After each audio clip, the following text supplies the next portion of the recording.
Tapos dito na naman ako sa SM. Bibilihan ko yung anak ko ng cellphone. Bibilihan namin ng papa niya cellphone kasi promise niya yung dati pa na magka-owner siya. Gift niya ay cellphone. Ngayon lang namin bilan kasi kayo lang nagkaluwag-luwag. Ayan, excited na siya bumili. Nag-parking lang ako ng motor ko. Kasi kasama ko rin yung pamangkin ko. Mag-practice siya ng taekwondo dito. Kaya puntahan ko na sila. Saan kaya mag-practice ko dito? Puntahan ko sila. Saan kaya sila mag-practice? Pamangkin ko. Sumali na siya sa taekwondo. Ayan, training nila ngayon. Ito, hindi na sumali.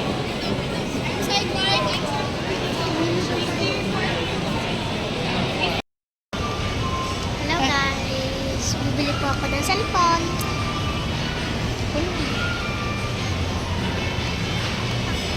Ma, wag mo nakita na yung tubig. Hold.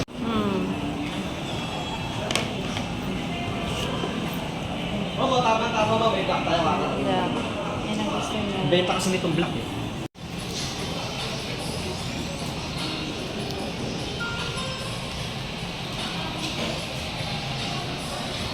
Doon sana kami. Saan, ma'am? Doon sa kila na yun ko ng linggo. Kaso wala nga ng mga previous ko. Yan na yung bago niyang cellphone. Oh. Masaya ka.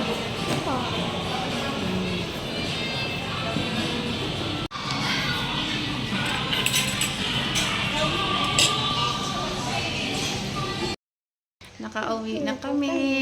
Ito pa yung cellphone na binili namin.